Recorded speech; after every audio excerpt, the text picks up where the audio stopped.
नमस्कार मित्रांनो, DDM news चॅनलमध्ये आपले सर्वांचे स्वागत आहे। जिजाऊ रथयात्रेचे अहमदपुरात झाले जंगी स्वागत। युवकांना दिशा देण्याची गरज, सहकार मंत्री नामदार बाबासाहेब पाटील यांचे प्रतिपादन। अहमदपूर शहरात आज जिजाऊ रथयात्रेचे आगमन झाल्यानंतर यात्रेचे मोठ्या उत्साहात स्वागत करण्यात आले।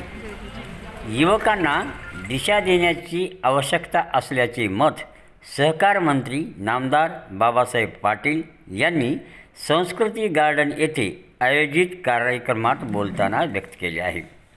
यावेळी शिवश्री गंगाधर बनबरे, माजी मंत्री विनायकराव पाटील, सौरभ खेडकर, प्राध्यापक अर्जुन तनपुरे, संभाजी नवगरे, रोहन जाधव, प्राध्यापक गोविंदराव शेळके, अशोक चापटे, ज्ञानोबा भोसले, मराठा सेवा संघाच्या सर्व विंगचे पदाधिकारी उपस्थित होते।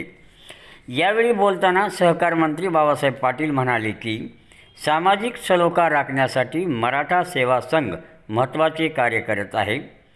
संघटनांचा उपयोग राजकीय पोळी भाजण्यासाठी न करता बदलत्या काळानुसार सध्या उपलब्ध असलेल्या संधी, भविष्यात येणाऱ्या संधी, आपल्या मुलाची बुद्धिमत्ता, त्याची आवड या सर्व गोष्टीचा विचार करून त्यांना योग्य ती दिशा देण्याची गरज आहे, मार्गदर्शन करण्याची आवश्यकता आहे असे सांगून त्यांनी यासाठी आम्ही अहमदपूर चाकूर मतदारसंघातील युवकांसाठी एक कार्यशाळा घेणार असल्याचे सांगितले आहे।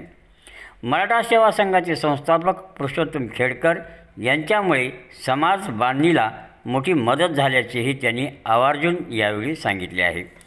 उपस्थित मान्यवरांनी यावेळी मार्गदर्शन करताना सध्या आपल्यासमोर उभ्या असलेल्या राजकीय, सामाजिक, शैक्षणिक आव्हानांचा सामना करण्यासाठी काय करणे आवश्यक आहे यावर भर देऊन मराठा सेवा संघाकडून हाती घेण्यात आलेल्या कार्याचा आढावा मांडत काही लोक आपली श्रीमंती दाखवण्यासाठी लग्न समारंभावर अफाट खर्च करत आहेत।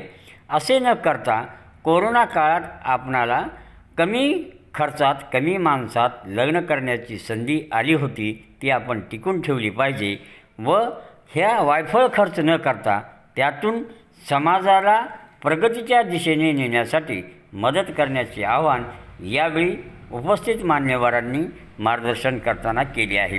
या कार्यक्रमासाठी तालुक्यातील महिला, पुरुष, युवक मोठ्या संख्येने उपस्थित होते।